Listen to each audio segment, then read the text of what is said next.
Serbisyo Publiko. Aksyon Radio! Sa Bacolod, Aksyon Radio! Aksyon Radio!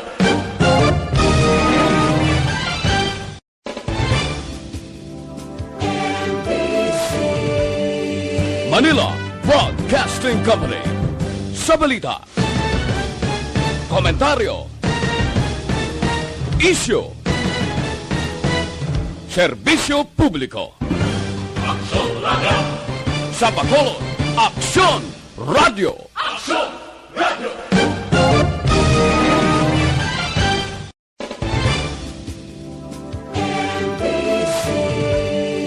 Manila Broadcasting Company. Sa balita, komentaryo, isyu, serbisyo publiko. Aksyon Radio! Sa Bacolod, Aksyon Radio! Aksyon Radio!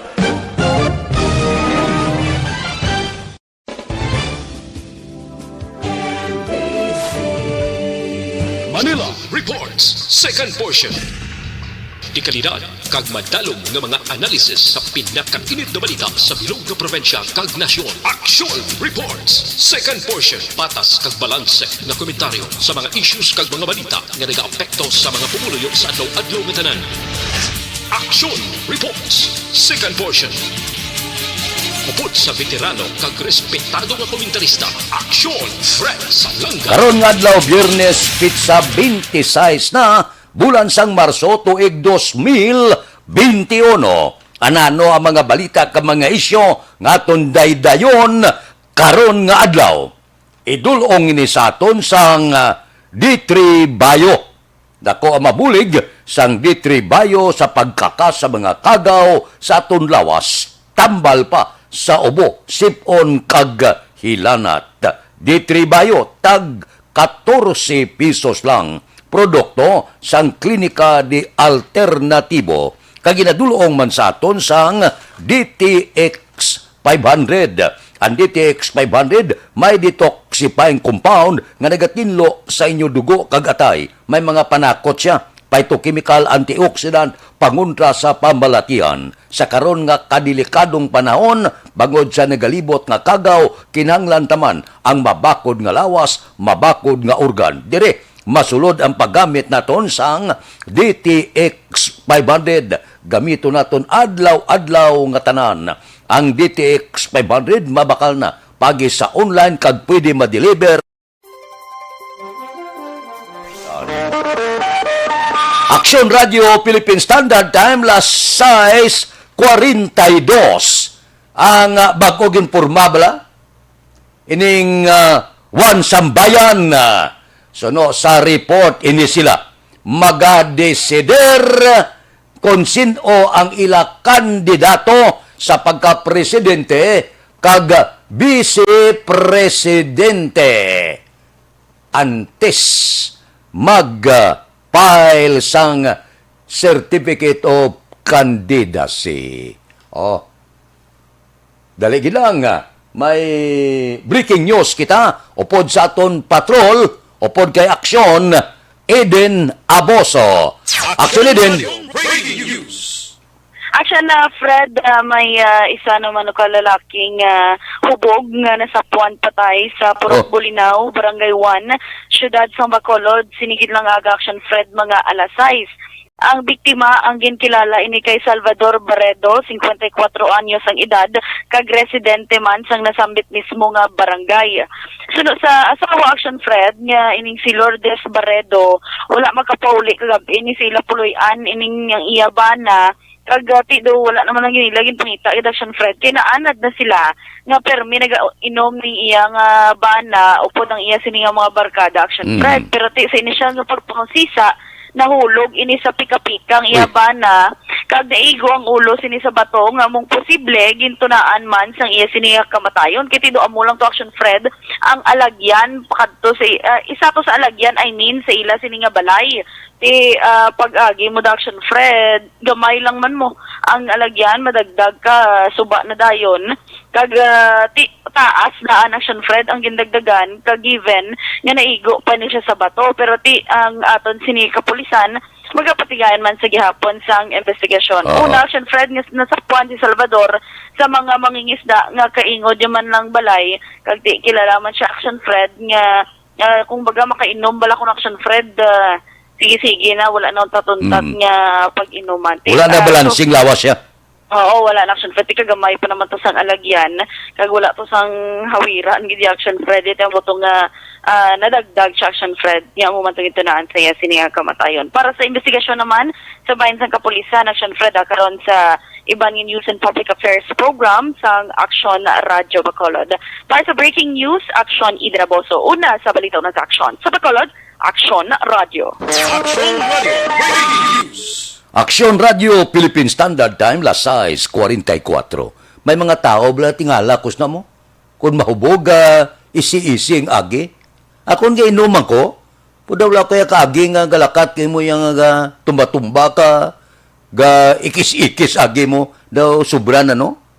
Kisa makita mo lang sa mga pelikula, nga mo na kung mahubog. Sa personal, abot may ara, gimanguro, no? Nga mga tao kung gahubog. Hindi katadlong lakat, gakatumba. May mga tao magkita nga nakita nga tagsubong sina. No? Okay Mabalik kami pagkatapos ini.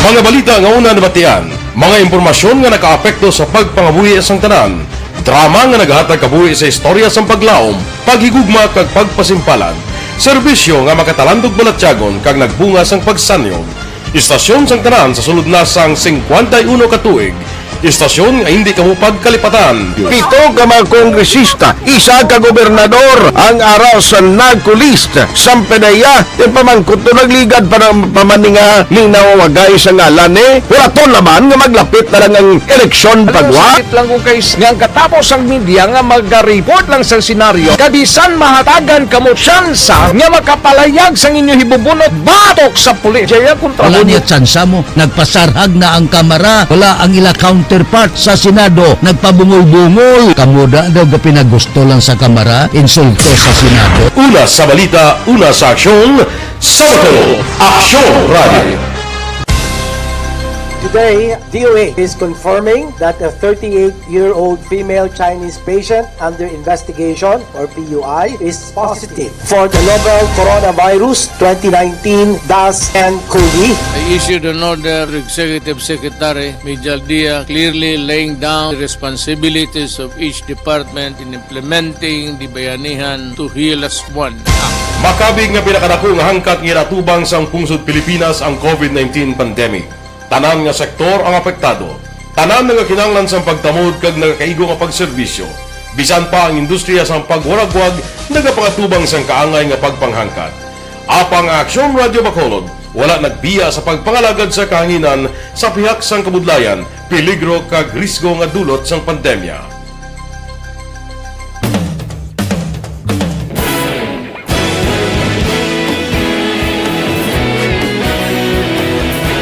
Sa sunod na sang 51 katuig, nasaksihan ang dedikasyon sa Aksyon Radio Bacolod sa pagdulong sa mga balita kag impormasyon para sa interes sang mga pumuluyo. Pila na ka henerasyon ang nag-agi, komitido sa gihapon ang Aksyon Radio Bacolod nga mag-alagad sa kahanginan nga tampad, wala sang ginadampigan kag ginahalungan ang kamatuuran. Sa tunga sang mainit nga away sa politika, ang istasyon nagapabilin na nga patas sa pagtalakay sa mga isyu kag problema. Bilang tagbantay sa kamatuuran, ginatagan sa importansya ang tawhanon nga kinamatarong kag nagakaigo nga proseso agud mawaragwag sang husto ang balita kag malikawan ang paglapta sang salak nga impormasyon. Sa pagluntad sang kalamidad, gindulong sa inyo ang sitwasyon sa palibot kag padayon nga nagahatag sang pahanundom agud maluwas ang kaugalingon, ang pamilya, kalakip na ang tanan nga kaaksyon. Sa tion sang kasubo, nanari-sari nga mga matahom nga drama ang nagalingaw sa inyo. Ang inyo reklamo amon ginpamatian kaginhatagan sang aksyon. Padayon ang reforma sa serbisyo ang ginahimo sa Aksyon Radio Bacolod agud madulong ang balita sa diin ka man nga bahin sang kalibutan. Ang Aksyon Radio Bacolod nagapanguna sa kadamuon sang online engagement sa isla sang Negros. Ang Facebook followers sa istasyon ang nagdangat na sa masobra tunga sa milyon. batian. Istasyon nga nagkapalaplag sang kamaturan. Humalin sa tutubtub suwong, nagapanguna sa gihapon sa balita, serbisyo publiko kag kalingawan ang Aksyon Radio. Napili bilang finalist sa UP Broadsox Choice for Gandingan ng Katarungan sang Gandingan Awards 2020 ang Aksyon Radio Bacolod. Naghakot man sang pagpasidungog ang makatapo kang programa sa Aksyon Radio Bacolod sa Tingog kag Handurawan Awards 2020. Ang tanon nga kadalagan nga naangkon sa Aksyon Radio Bacolod sa masobra 5 kadekada ang nagapatimaan lamang sang padayon nga pagsalig sa mga pumuluyo sa radyo nga nanging kabahin na sa ila matag adlaw nga pagpangabuhi.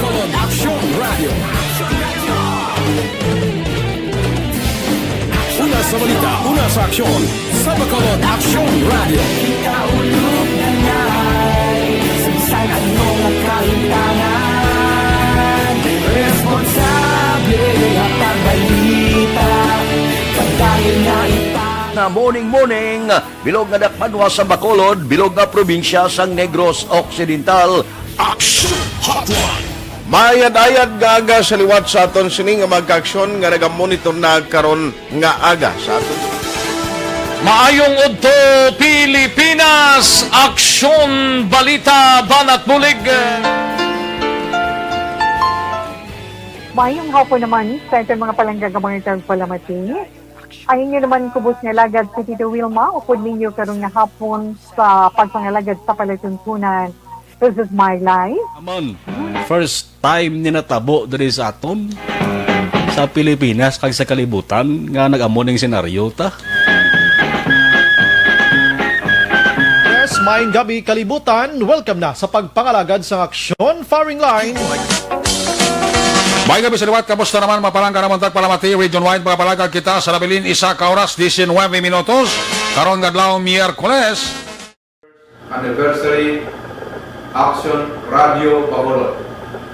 Isa po kayo sa haligi ng katotohanan para sa kapayapaan, hindi lang sa siyudad ng Bacolod, kundi pati sa lalawigan ng Negros Occidental. Mabuhay ang Aksyon Radio Bacolod. Sa pihak sa mga pagtilaw ngay natubang sang komunidad, padayon nga nagpangalagad sa inyo. Kahapon, subong kag sa palabuton ang Aksyon Radio Bacolod. Una sa balita, una sa aksyon, sa Bacolod, Aksyon Radio.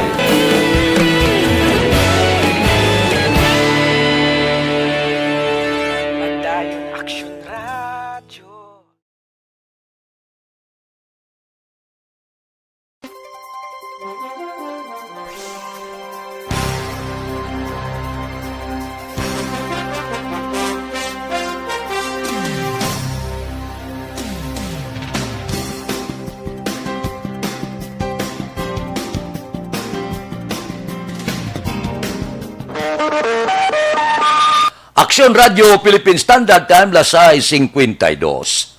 Kahapon daw, hindi man ako kumpormigid. Kaya ang bagong gimpurma nga wan sambayan, nga suno sila magapili na sila sang ila kandidato sa pagka-presidente ka vice-presidente sa Mayo 2022 nga eleksyon antes sang filing sang Certificate of Candidacy sa bulan sang Oktubre. Ang ila sini nga chairperson si Antonio Carpio nagsiling nga siguro mga Setyembre makapili na sila kung sino ang ila kandidato. Kaya damo kung nag-apply mo galing, pilion nila. Pero, ginkakas na nila sa listahan sa posible pag-apid sa ngalan ni Davao City Mayor Sara Duterte, Senador Manny Pacquiao, bangod ang affiliation nila sa administrasyon.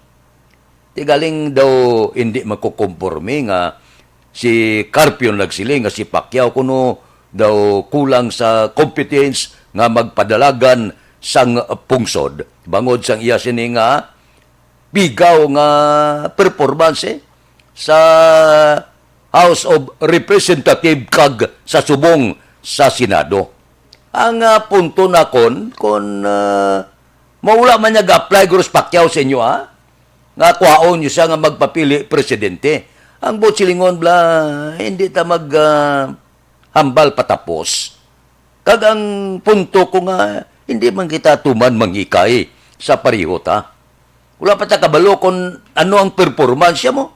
Natilawan man nato ang mga maalam, nagdeklarar man martial law. Kadamo sa mga maalam nga daw hindi man amo ang pagpalakat. So, daw hindi ko kasaw bla sa statement niya nga daw hindi makasarang, daw pigaw ang amo na bla nga plastada. Hindi kita magpilak sa mga tinaga nga amo na kay pilak kadlaw pananglitan dumalagan abi si Pacquiao. Kag dumaog ko di disgrasya. Amo na sa una bla si Duterte nagdalagan perting hikay nila daw wala pa mag-eleksyon perde na pitik sintas dumaog. Amo na bla hindi kita magpilak sa mga tinaga bla nga daw patapos. Yun daw nahikay kita sa pariho ta. Lang taon tang sitwasyon ako lang mo ko gaping ka Pacquiao. Posible ba sila magbuto sa iya? Pero ang tinaga nga ginabuyan bala, nga pagpakanubo sa katao, dahil hindi ko na ikasaw. Pili lang kamo iya sa inyo pagka-presidente pero hindi kamo magpakanubo. Maalam gid kamo? Nga daw kahikay nyo gid kay Pacquiao? Kulang taon ta si Pacquiao gani, dihado kamo Si Pacquiao iya, damo kwarta, kamo iya. Pwede sa kabutang iya nga propagandista. Pwede sa kabutang iya sang iya kaugalingon nga partido. Tanan-tanan niya mahimo iya. May makinarya siya bangod sa iya kwarta. Nga sa Pilipinas, saan pa maabot ang tion nga palam-alam, Dawla pa man. Basi buwas damlag mga isa kagato sugod-subong. Basi kung maabot ang tsimpo nga mabutar ang tao. Depende sa sitwasyon, kaalam kag dignidad sang personalidad sang politiko. Sa subong wala pa na mag-abot. Sa subong ya, kung damo ka kwarta, dako tsansa mo nga magdaog. Oh, may debate da. Mabalik ako pagkatapos ini.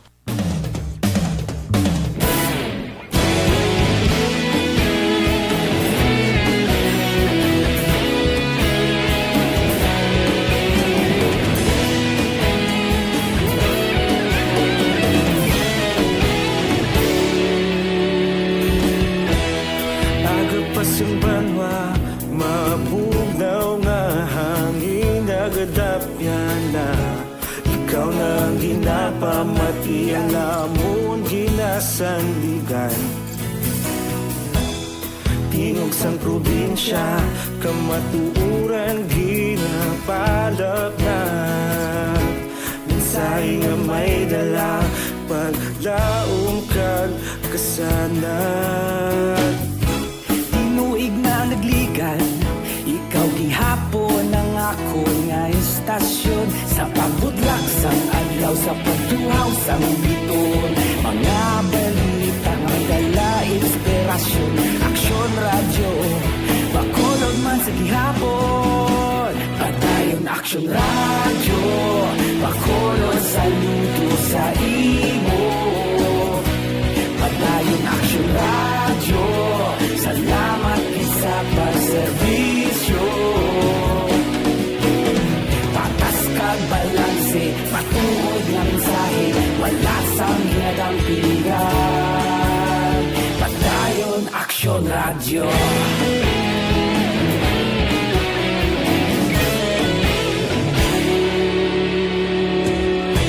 Pagkulong nun kag negrosanon, inyong pamatian. Stasyon nga nagapalaplag sang kamatuuran. Mabakod nga prinsipyo, reporter handa sa serbisyo. Kahapon, karon kag sa gihapon, kita magapadayon. Tinuig na nagligan, ikaw gihapon ang ako nga estasyon. Sa pagbutlak sang adlaw, sa pagtuhaw sang biton. Mga balita na may dala inspirasyon. Aksyon radyo, bakolon man sa gihapon. Padayon Aksyon radyo, bakolon saludo sa imo. Padayon Aksyon radyo, salamat sa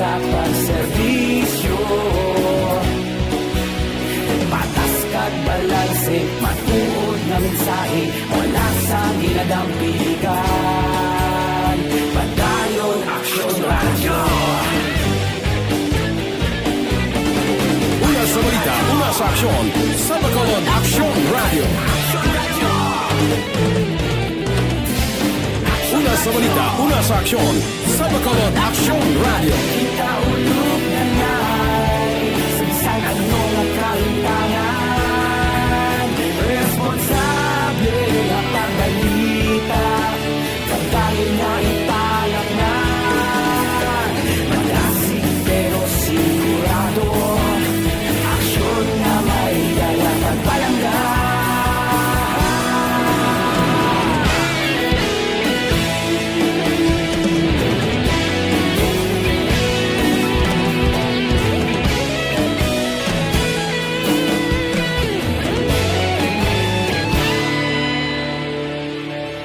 Padayon Aksyon Radyo, Bacolod saludo sa imo. Padayon Aksyon Radyo, salamat gid sa pagserbisyo. Padayon Aksyon Radyo, Bacolod saludo sa imo.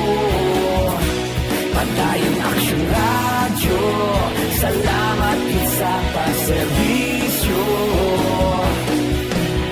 Patas kag balanse, matuod ng mensahe, wala sang ginadampigan. Padayon Aksyon Radyo.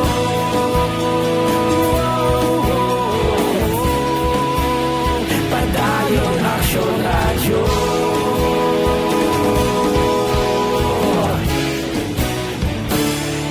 Padayon Aksyon Radyo.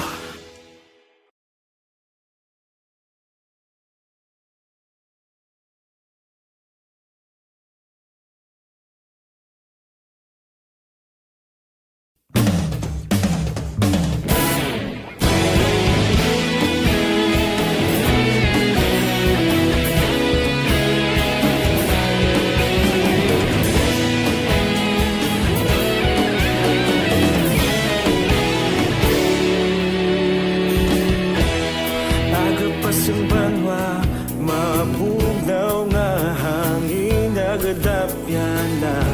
Ikaw nang ginapamati, alamon ginasanligan. Tingog sang probinsya, kamatuuran ginapa. Aksyon Radio Philippine Standard Time, las 7:01 kadasig sa oras, no? Areho, doon nahuya man guro, ang DILG, kag subong man, ang Interagency Task Force, niblang biniral lang mga alkalde nga nagpabakuna, tay may alatubangon gid nga kaso, kay kuno naglapas sila sa ginatawag Anti-Graft and Corrupt Practices Act. Kahapon, medyo naghumok siling sa Department of Interior and Local Government, kag subong man sang AETF nya hindi na magin kuha na namon gina-konsidera na namon nga pataas-tason iupod na lang sila sa pila ka una nga dapat magpabakuna. Para sa akon guro do hindi na magwanta ang balbal halin sa dapadapa pakadto sa ulo. Bangod sing ginhimo na ni. Daw hindi amo bala. Iakusar mo dayon nga naghahagad ka mo sang propaganda, ipalayag nga ang tanan dapat magpabakuna kag para makonbinser kag makombinyo ang tao, ang mga opisyal una nga magpabakuna. Anay kay nagpabakuna pila makaldi may kaso pas lang atubangon. Siguro nagbatsyag man ang DILG daw hindi amo. Kag ang ITF piling niya pasaka sa kaunta idungan talas la sa pila ka mga importante mga frontliner kag iban pa. Pero medyo para nga daw hindi mas lamawian, investigaron ta gini ang iban nga mga mayor nga naguna pa bakuna. Nga para sa akon daw hindi amobla, agad kita kampanya, sige nga magpabakuna ang tao, kag kon magpabakuna ang mga opisyal, sundon sa ilang mga pumuluyo. Anay kay una pabakuna, akusar mo, daw hindi amo. Ti ang pagbalbal sirado, siguro batyag mas lahuya, isla nilang statement nila. Amo nang siling sa mga mamalidabla, kakasang ibanda, kay wala gin hinalungong, isle na sang mas makabalo, mas eksperensyado, kag ilagyag trabaho. Nakakasana ka pero militar na, mga retired nga military. Ang ilan ay away, armas, kitaon ng kontra, subong ya ang kontra, kagaw, hindi kitaon, kag kinanglanon dira, ang mga doktor nga mga profesional, kag hindi ya mga veterano nga soldado. Wala matagasiling, hindi maayo inisla, hindi isla kabalo. Kani ang punto daya, kung ano ang nagakadapat kay butang da, kagustong ibutang da, mong ibutang ta. Para nga hindi nakalitsi-litsi na nagkakatabo sa mo. Daw hindi na maintindihan. Isyo dire, isyo dito. Binungguan na dire, binungguan na dito. Ang iya sini resulta, ibwal sang COVID. Gataas lang adlaw-adlaw. Hala, birahin nyo gid. Sigihan nyo gid. Gasiling na sila nga pang-islanta sang may makasarang. Sige lang. Kaya daw paborito tagid. Ang aton tanan nga ahinsya sa gobyerno nga butangan sang retirado nga mga general. Aksyon Radio Philippine Standard Time, La City 5. Mabalik kami pagkatapos ini. Hello, my name is Ron. Bakit kailangang magpabakuna? Bakit nga ba vaccination? Ang pandemyang ito ay kumuha ng maraming buhay at patuloy pa nitong nilalagay sa peligro ang buhay ng nakakarami. Pinahina din nito ang ating ekonomiya at maraming Pilipino ang nawalan ng trabaho dahil dito. Sa pagkatuklas ng bakuna laban sa COVID-19, nagkaroon tayo ng oportunidad na malabanan ang pandemyang ito.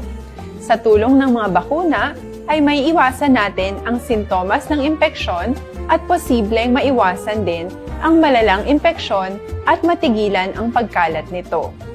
Gayunpaman, gaya ng iba pang mga bakunang ginagamit sa nagdaang dekada, ang abilidad nitong protektahan ang ating komunidad ay tataas lamang kung hindi bababa sa 70% ng ating populasyon ay bakunado.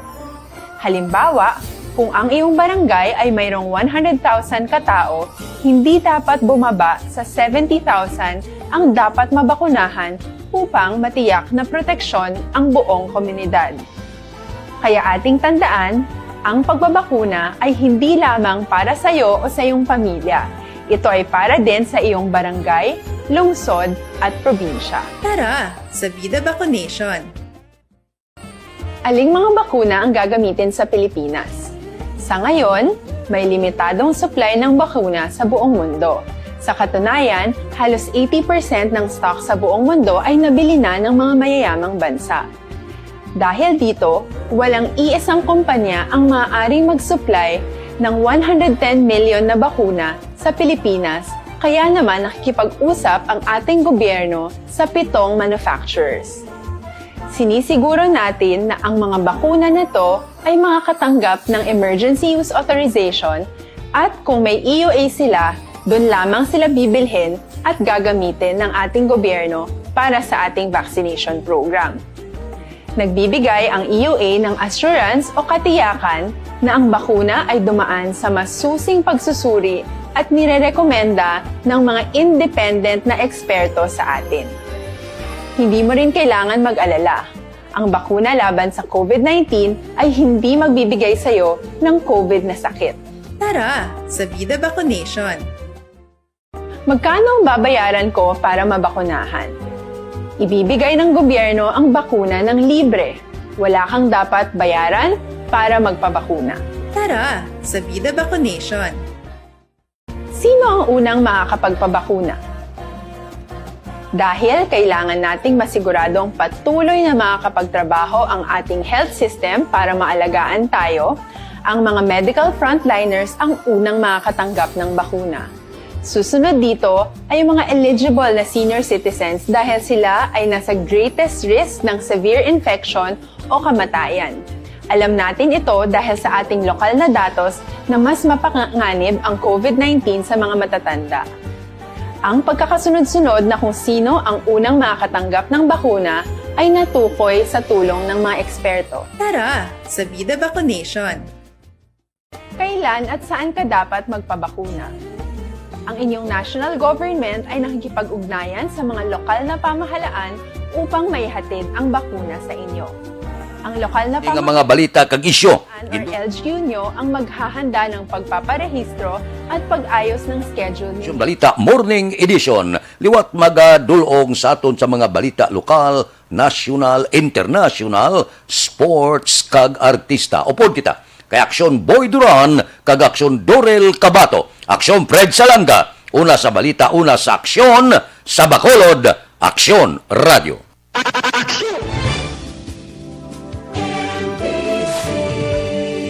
Manila Broadcasting Company. Sa balita, komentaryo, isyu, serbisyo publiko.